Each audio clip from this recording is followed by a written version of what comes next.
นี่ยังบ่อาบอยู่ซีแบบน้ำเซเลยนี่กับอาบอยู่เทิงเฮือนนี่ตัวเขาตักบวยตัวได้คักตัวนี้คัก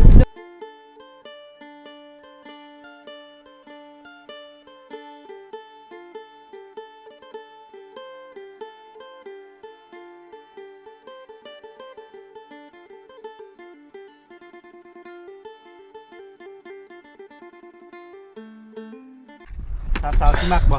คันมักอาสิส่งให้คันบ่มักไอ้ลึกทิพย์ ฮูบ ยอกไอ้บ่ลึกดอกอาสิส่งให้อาจารย์เฮ้ยเดียวจังไหนตกติดโน่ ส่งให้น้องแม่ ได้บ่อ้าวนี่มาเบิ่งทางนี้เนาะ ลืมตัวเองเลยเบิ่ง งามบ่ แต่ถึงแล้ว เดี๋ยวให้กล้องเห็นน้ำให้กล้องเห็นน้ำปิดหน้าไม่ให้กล้องเห็นน้ำงามบ่ งาม งามบ่ งาม อันนี้เด้ งาม มีหุ่นหนึ่งงามนี่งามบ่งามบ่งามบ่นี่ เคยเห็นงาม ถ้าบ่เป็นธรรมชาติบ่ ครับ เป็นธรรมชาติดีเนาะ โดย นี่ งามเพลงงาม ให้ FC เบิ่งนำกันเนาะนี่งามบ่หุ่นนี่ บ่เห็นซ้ำ ที่ประดับ มันบังเนาะ นี่ โอ้ยว่างามหุ่นนี่งามหลายเลย แต่ที่เป็นยูคลิปเด้อ ไว้ในคลิปเลย แต่ละสาวโอ้งามแฮงงามแฮง เต้น แล้วสิเต้น เต้นให้ เพลง แล้วเราบ่ซักเครื่องนั้น แล้ว เสร็จ สิ สิ้ เปลี่ย น น แล้วเนาะ เครื่อง เปลี่ยนเครื่องบ่มื้อนี้ โดย นุ่งเครื่องใหม่บ่ โดยคอยสิ้นนี่ละ กระเทินแล้วอาบน้ำเลยเป็นหยัง อาบเลย อาเลย อาบเลยให้มันได้อัพโหลด มันก็เปียกอยู่เลย ให้ลงให้FC ได้เห็นอีกมุมหนึงก็คือ อยากให้ท่านเจ้าแบบแต่ก่อนลงมาอาบน้ำอยู่นี่ท่านเจ้ามันใช้ชีวิตแบบใดใช้ชีวิตแบบใดประมาณนี้ แบบโนรา โยกกันไปนำโยกกันนี่ที่ว่างนี่เนาะ มาอาบแบบโนรามาอาบน้ำทันห่อนนี่พออาบแล้วอันนี้มันหนาว อันนี้หนาวเนาะหนาวฟิงเกอร์ ก้อนยังมาสิมาอีกมาอาบอีก หน้าให้แม่นิตามาพร้อม เด็กคลิปคอยลงอาบน้ำแต่บ่เห็นได้ฮู้งาม อย่าได้หูบ่ โดย ยายส่งให้แต่เจ้าลินวอทแอปบ่วอทแอปลินบ่ ลิน ลินบ่เขาลินแหละส่งเบอร์เจ้าให้คันเฮาส่งทางวอทแอปแล้วหูมันสิแจ้ง แม่น ถ้าเฮาส่งทางMessenger ล่ะหูมันสิมัว มันยังมัวแม่น มันอยากมัวมันบ่อยากงาม ประมาณนี้พี่น้องเอ้ย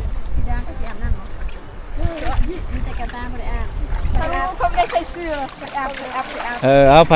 นี่เด้ ให้นักอาบ แก่แต่เสื้อสิ้นก็มีพี่เก่งยากงามบ่ยากงาม อ้าว เพลงเพลง อันนี้จะโปรดวิจารณญาณในการรับชมเด้ออันนี้บ่แม่นเฮาตั้งใจหรือว่ามีเจตนามาถ่ายรูปหรือว่าถ่ายคลิปแบบให้น้องเพิ่นเสื่อมเสียแต่อันนี้เฮาอยากให้เห็นอีกมุมหนึงในวิถีชีวิตของน้องเพิ่นในสมัยเพิ่นน่ะยังน้อยเพิ่นเคยอาบน้ำเซนี่แหละสายน้ำแห่งนี้เป็นสายน้ำที่โลเลี้ยงวิถีชีวิตของสาวๆเพิ่น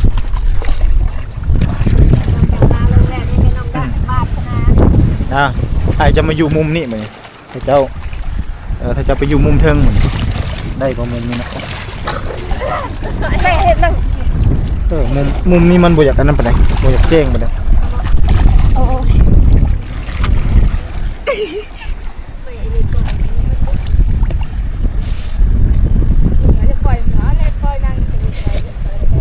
มาเริ่มป่ะ วาสนาบ่ได้อาบบ่บ่มีเครื่องมาเปลี่ยนบ่ สักเล่น เกียร์ตาอันนั้นก็ได้ครับ ตอนนี้ตั้งผู้ว่าตั้งผู้กินช่วยน้องหันแล้วทันอ่อนดีป้าคอยลงลิ้นนะโอ้ยยกเลยพายุเนาะพายุนี่มันก็ห่อนเลยมาช่วยน้องแน่ช่วยแน่วะช่วยแน่ นี่แหละสอบที่อยากได้หนาววะธรรมดาธรรมดาเนาะ น้ำอุ่นเนาะสวย น้ำนี่อุ่นบ่กระเพาะอาบอยู่มันบ่ได้เย็นปานใดพี่น้อง มันดู นี่แหละนี่สาวๆแบบย้อนยุคเก่าๆพี่น้องก็สิประมาณนี้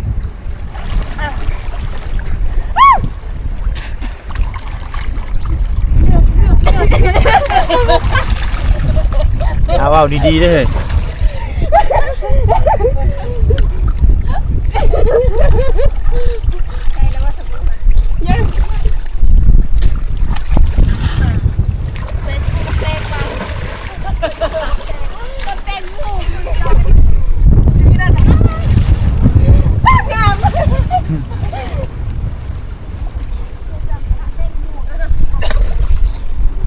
สองคนนี้เอาเครื่องมาเปลี่ยนนะบ่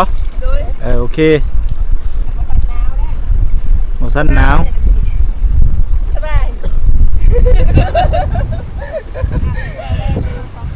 แล้วแรงเลยเนาะวันนี้เนาะตัวแรงบ้าวิเลยเนาะบ้าเลย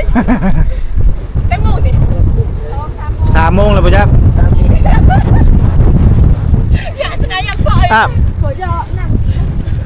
อาบน้ำจังซี่นี่อาบอยู่ซี่แบบน้ำเซเลยนี่ครับอาบอยู่เทิงเฮือนนี่ตัวเขาตักบวยตัวได้คักตัวนี้คักแบบเฮาสบู่นั่นนี่เฮาเลยท่อมลงเลยเนาะแบบว่าหนาวก็หนาวบาดเดียวเนาะตัวนั้นเป็นหนาวเท่าละบัวถ้าเสียอยู่น้ำมะนาวเลยถ้าลงน้ำมันเป็นบัวหนาวเลยนี่พี่น้องแต่ก่อนสมัยแต่ก่อนนั่นเลยเฮ็ดขี้พุ่งเป้าเลยเนาะขี้สิ้นมันเป็นสีขี้ไทยตัวยิงเตียงอาจจะมาบุตรแล้วนี่เขาเห็ดโจ๊ะไอ้กระดอง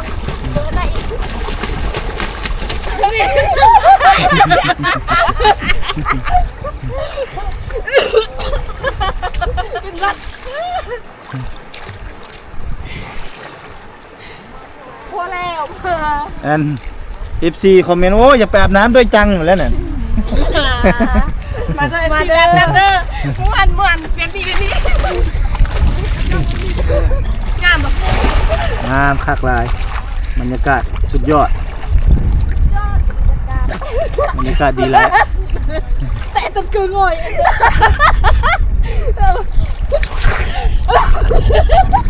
ไอ้เจ๊ที่ติดตัวมาคุยกัน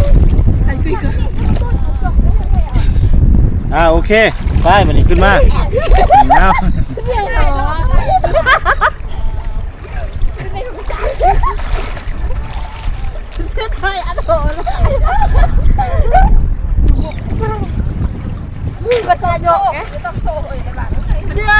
พอดีเนาะทุกการกำกับต้องมีนี่แม่บ้านอยู่นำเลยพี่น้องแม่บ้านต้องตามกำกับผู้กำกับที่ดีก่อนจะเหตุงานใดต้องมีผู้กำกับไปนำ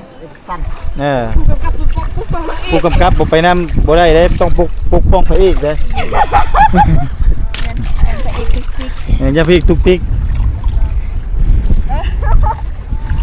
ชาคณิตคือลูกอมตัววิชาลูกอมตัวเปว่าวิชาลูกอมตัวมีแค่จะต้องเปลี่ยนกันนะคือสมมติถ้าเจ้าอาบน้ำนี่ผมบ่ได้ใช้เพเลยบ่แต่ก่อนนี่บ่มีเลยเอาเฮ็ดได้ซะนะโอ้ยสิตกใส่นุ่มเลยเนาะคอนเซ็ปต์ไปได้หนาวบ่น้องสาวหนาวแห้งบ่แห้งบ่แห้งบ่ได้พออยู่ได้เนาะอะไรก็ยืมยิงไปนะเราโอเคครับหลังจากแสดงบทบาทละครเรียบร้อยตอนนี้สามสาวเปลี่ยนเครื่องแล้วเปลี่ยนเครื่องเสร็จสิ้นเป็นที่เรียบร้อยแล้วก็สิได้เดินทางขึ้นได้ไปหาบนโง่นหินพระลานหินคักๆนั่งลมกันจะขึ้นใส่บ้างไหนมานี่ก็ได้เนาะเอานั่งเลย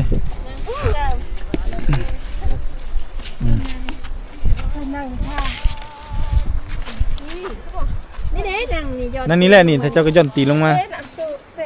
จับมาอ่านตะกูเลยเอานั่งเรียนกันโอเคประมาณนี้นั่งพิงแดดแจ้งอยู่เนาะนาวหรือพิงแดดมุมกล้องเหมือนกันเลยเอาน้อยยับเข้ามาใกล้ๆพี่มันจะเห็นเอาเมนดีตาจับบ่โอเคเอา นี่บ่ โอเคประมาณนี้นั่งลงก็ได้จ้ะบ่ถอยนะบ่ถอยคันถอยนะมันอันนั้นประมาณนี้ฮะจับประมาณนี้เลยจับกล้องกันเอาแม็กจับก็ได้ไหมเอาแม็กจับ อ่ะแม็กจับอันนึง เมนิตาบุษนัดมือใหม่โอเคประมาณนี้ยืนก็ได้โอเคเดี๋ยวจะเตะนี่เด้อมึง โอเคให้เห็นตีนพร้อมเอาโอเค โอ้แบบนั้น7%อย่าเอาไปขับไทย บ่ได้ลงมาสิ เอาขับไทย ฮะหลังจากที่ว่าเอาเห็นบ่เห็นค่อยบ่ เห็น เห็นหัวเด้ เห็น จะก็ย่องขึ้นมาครับ ก็เห็น หลังจาก ก็เห็นอยู่เนาะ ดึงไปแต่ปาก มานั่งข้างนี้มา มานั่งพิงแดดก่อน โอเคนั่งฟิงเดชเนาะนี่3สาวหลังจากที่มาพากันกลับมาแต่อาบน้ำเนาะก็มานั่งฟิงเดชเนาะตากอากาศ หน่อยนึงก็นี่เลย ว่าธรรมชาติ ธรรมชาติสิได้ธรรมชาติ บอกเนาะความคืบหน้าพี่น้องเนาะก็คือทางหลวงตาเนาะย้ำให้พี่ก็ได้นี่ครั้งนี้โอเค สิเป็นเรื่องบ่ ก็คือนี่มันตกกระแสนี่เด้ก่อนมา เออ ก็คือหลวงตาจิ๋วเนาะ มืดใช่ตา หลวงตาจิ๋วเพิ่นขออนุญาต เนาะ ออกนามประมาณนี้หลวงตาจิ๋วเพิ่น มื ก็ ดเลย เป็นผู้สนับสนุนหลักเลยในโครงการเนาะในโครงการสร้างบ้านบ่เพิ่นนะเนาะ มืด เป็นผู้สนับสนุนหลักนับตั้งแต่เก็บเงินถอนคำโฮมคำอย่างต่างๆ เพื่อเพิ่นอีตน3สาวนี่ก็คือเพิ่นบ่มีพ่อนะและเพิ่นก็ได้ให้บ่ตุกนี่กับบ่ตุกก็ให้แม่นิตาเนาะก็คือมอบให้แม่นิตาเนาะเป็นผู้รับดูแลในเรื่องของการเงินเนาะอีหยังต่างๆ ก็คือเงินทุกกี่ทุกบาทที่ว่าโอนมานั้นเนาะนับตั้งแต่ซื้อดินอีหยังต่างๆนั่นก็คือแม่นิตาเป็นคนดูแลเป็นผู้จัดการว่าง่ายๆซะบ่ตุกนี่จะบ่วนในห่วงตัวนี้เนาะก็คือหลังจากที่ว่าได้ดินเนาะเฮาซื้อดินปุ๊บเสร็จสิ้นไปที่เรียบร้อยและหลวงตาจิ๋วเพิ่นให้ปรับพื้นที่เพื่อให้เวลาฝนตกมาหรือว่าอย่างต่างๆให้ดินมันแน่นบัดนี้เนาะเพิ่นก็เลยฝากเงินมาให้เนาะแล้วก็อยากให้ไปปรับดินนั่นแหละปรับดินตัวนั้นให้แล้วแล้วก็เงินอีกก้อนนึงเนาะเงินอีกก้อนนึงก็คือพระอาจารย์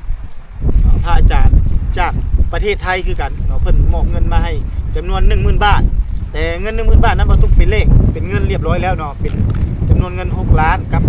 200,000 กีบแม่นเอาเข้าบัญชีของแม่นิตาก็คือบัญชีที่แม่นิตาตั้งขึ้นมาต่างหากเลยเนาะเพื่อให้เก็บให้3สาวเพื่อเป็นทุนเพื่อจะไปสร้างบ้านต่อเนาะเงินของหลวงตาจิ๋วฝากมาก็คือกันเนาะแต่บ่ตุกจะบ่ได้ออกซื้อเนื่องจากว่าเพิ่นบ่ให้ออกก็คือจะให้ฮู้กันแต่2คนเนาะหลังจากนั้นก็ถ้าไผ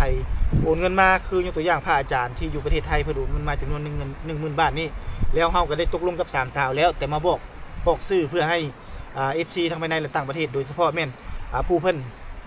ช่วยเหลืออุปถัมภ์ความสู้นั้นให้เข้าใจเนาะให้ฮู้ว่าบ่ตุกนี่ได้เฮ็ดตามเพจของเพิ่นแล้วโดยบ่ตุกนี่บ่ได้เลขเอาเงินมาบอกให้3สาวแต่บ่ตุกนี่เลขเอาเงินมาปุ๊บแล้วโอนเข้าบัญชีของแม่นิตาเลยเด้อเงินห่วงตัวนั้นเพื่อจะไปเป็นสารฟันโตให้กับเจ้านี่ได้เฮือนอยู่เนาะก็คาดว่าเก็บเงินไปเรื่อยๆจนมันครบจำนวนที่ว่าสามารถสร้างบ้านได้เฮาจึงสามารถเปิดเผยหรือว่าเอาไปเฮ็ดเฮือนนั้นได้เนาะแต่ที่จริงเนี่ยเพิ่นฝากมาในจุดประสงค์มาเพิ่นถามราคาของเสาอยากให้ไปซื้อเสาไว้ก่อนในราคา 10,000 บาทนะแต่ว่าเฮาบ่ฮู้ว่าจำนวนเงิน 10,000 บาทนี่สิได้บ่เสานะแล้วเฮาก็ยังบ่ได้ทันได้ไปถามสร้างเนาะเพราะว่าเฮาต้องฮู้ว่าขนาดบ้านนี่เฮาเซ็ตโมดใดทรงใดแล้วสิเอาเสาประมาณหน้าเท่าใดคูณเท่าใดแม่นบ่ความยาวจักเม็ดแล้วเฮาจึงสามารถไปสร้างเสาได้โดยที่ว่าเฮาไปซื้อเสาปุ๊บแล้วมาโมดเฮือนกับสิ่งที่เฮาอยากได้มันบ่คือกันบ่เข้ากันก็มันก็เป็นไปบ่ได้ก็เลยต้องได้เก็บเงินนี้ไว้ก่อนให้มันถ้าเงินพร้อมมื้อใดเฮาสามารถเฮ็ดได้มื้อนั้นแม่นแต่ว่า3สาวนี่เฮาก็ให้กำลังใจมากันมาโดยตลอดก็คือบ่ต้องเป็นห่วงเรื่องได้แน่นอนแต่สิได้ไวหรือช้าเนาะเฮาก็มีแต่เฮ็ดกิจกรรมถ่ายทอดวิถีชีวิตออกมาแบบนี้ให้ FC ให้ท่านผู้ชมได้ติดตามรับชมตลอดเนาะเฮาจึงสามารถสานฝันของ3สาวนี้ได้เนาะแต่เอาเงินจำนวนนี้ก็ถือว่าสิบอกเนาะในบ้านเพิ่นก็ได้เด้อในบ้าน500 บาทนี่สิบอกก่อน ในบ้านนี่500 บาทเนาะคนไทยเนาะ มันอยากจะแข็งแห้งเลย แล้วก็สิมีแม่สุรินทร์เนาะแม่สุรินทร์พ่อสุรินทร์พ่อเฒ่าไม่เฒ่าพ่อเฒ่าไม่เฒ่าก็ได้คนละ500 บาทเนาะแล้วก็แม่เจ้าอีกคือว่าแม่เจ้าก็คือว่า500 บาทเนาะแล้วก็คือสิให้คนละ500 บาท500 บาทแล้วก็มอบให้เจ้าเนาะคนละ 1,000 บาทเนาะในการที่ว่าไปสานฝันหรือว่าไปเป็นกำลังใจเล็กๆน้อยๆเนาะคือในบ้านกับเพิ่นเป็นตากล้องให้ตลอดเพิ่นก็ฝากไม้3เสียเนาะทั้งได้กินพร้อมทั้งได้เงินพร้อมดีใจมั้ยในบ้าน ดีใจดีใจ ใจเนาะสุดคุ้มเลยเดี๋ยวสิมอบเงินให้อันนั้นก่อนทั้ง3สาวบ่ทั้ง3สาวทั้งในบ้านพร้อมเนาะ ถึกเลขแล้วนะ ถึงเลข5,000 ไปดุดดินดุดตกต่อเด้ ถึงเลข5,000บ่อำไหน 1 2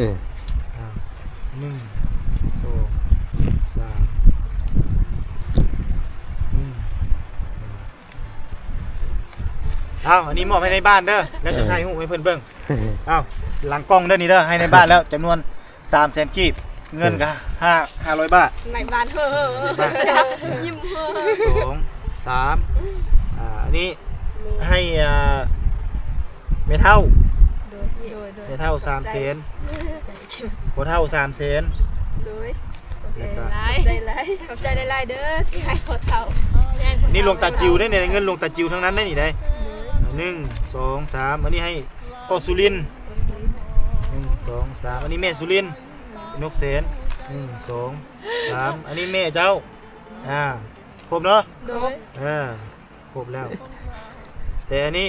เดี๋ยวฮะช่วยไหนมาไม้เหล็กช่วย ถ้าเจ้าคนละ 1,000 บาทเนาะ 1,000 บาทรวมอยู่ในนี่แหละบักใหญ่จับไว้โอเคอันนี้คือเงินจำนวนทั้งหมดที่บรรทุกมอบให้เนาะเอายางมังหัดไว้เอายางมังหัดไว้ อะไรปิว เดี๋ยวปิว เรียนติดประตูอีก ยามัน ให้เฮือนนี่ โอเคจับไว้ไปนี่อันนี้คือเงินทั้งหมดในบ้านได้เลยเนาะ ได้แล้ว เมียบ่หายแล้วบ่ได้ไปอีกปลูกมันมือเลงเนาะเอาเงินไปให้เมียเด้อในบ้านเป็นคนฮักเมียในบ้านมีหยังอยากบอกหลวงตาจิวบ่หลวงตาที่ว่าเพิ่นซัพพอร์ตแล้วก็พระอาจารย์จากประเทศไทยอีกคนนึงที่ว่าเพิ่นมอบเงิน 10,000 บาทให้นั้นเป็นจังไดมีหยังบอกร่วมกันเลยก็ได้หลวงตาจิวแล้วก็พระอาจารย์จากประเทศไทยที่เพิ่นเอ็นดูเนาะแล้วก็มีความเมตตามอบเงินจำนวนนี้ให้น้องๆมีหยังอยากบอกเพิ่นก็สามารถบอกได้เอาเว้าเลยทั้ง3สาวนกพนมมืออีน้อยจับขึ้นมาเลยเด้อเอาว้าว ขอบคุณหลวงตาจิวกับพระ อาจารย์จากประเทศไทยที่ดูน้องๆ3คนที่โอนเงินจำนวนนี้ให้น้องๆขอดูกันทั้งครอบครัวน้องๆทั้ง3คนขอให้หลวงตาจิวกับพระอาจารย์ถึงแล้วอาจารย์จากประเทศไทยว่าดังๆสุขภาพเข้มแข็งอย่าเจ็บอย่าจนเฮงรวยปังเจริญก้าวหน้าตลอดไปโอเคป่ะโอเคแล้วเนาะนี่แหละเอาอีกทีนึงเนาะขอขอบบุญขอบคุณพระอาจารย์จากประเทศไทยที่มอบเงินจำนวน 10,000 บาทให้กับ3สาวเพื่อไปสานฝันก็คือสร้างบ้านแล้วก็ขอขอบบุญขอบคุณผู้ใหญ่ใจบุญรักเป็นที่รักเลยก็คือหลวงตาจิ๋วที่เพิ่นอาศัยอยู่อเมริกาเนาะที่เพิ่นมีจิตใจเมตตาเอ็นดูน้องๆนี่แหละทั้ง3น้องที่ขาดพ่อหรือว่ากำพร้าพ่อตั้งแต่น้อยนี่แหละที่เพิ่นที่อาศัยอยู่นำพ่อเฒ่าแม่เฒ่านี่ที่ซัพพอร์ตเนาะนับตั้งแต่ต้นเลยจนมาถึงปัจจุบันนี่เนาะที่ซื้อดินดอนต้นหญ้าแล้วก็รวมถึงจะ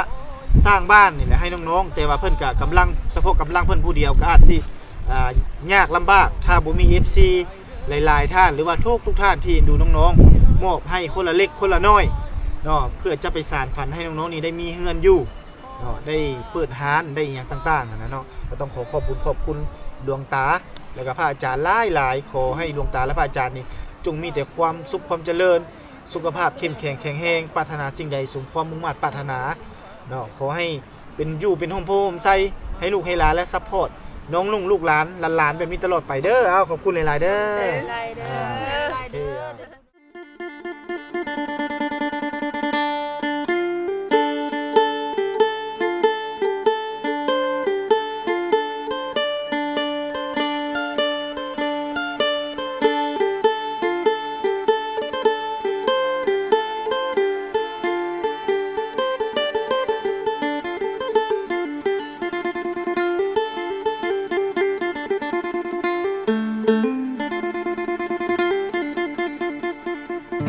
ไอหอบความช้ำมา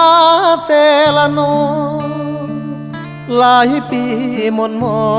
งจากสาวไทยเศร้าใจรำพันนับเป็นเหตุเฮ็ดให้เฮาต้องพลาดจากกัน ด้วยพ่อแม่เจ้านั้นบอกบ่เอาลูกเคยคนจน มาพ่อผู้สาวชนเผ่าตะโอยเจ้าเอิญจะโดยง่อยเด้อชื่นใจเหลือล้น เธอชื่อธิดาสาวชนเผ่าตะโอยหน้ามนหอยยิ้มจิ้มใจอ้ายล้นเหมือนนิมนต์มาดจนละเมอ สาวเซละนองบ่าวไทยสองใจพันผูกความเจ็บกลายเป็นความสุขหากันแต่วันแรกเจอ สาวเผ่าตะโอยชื่อธิดาอายหาเจ้าเด้อขอบใจหลายเด้อคนดีที่หาพักอายขอฝากชีวิตไว้เซละนองทุกความหม่นหมองฝากเธอช่วยเป็นยาใจ ขอบคุณความเจ็บที่นำพามาพบสามใบจากนี้ทั้งชีวิตอายมอบให้เจ้าสาวงามตะโอ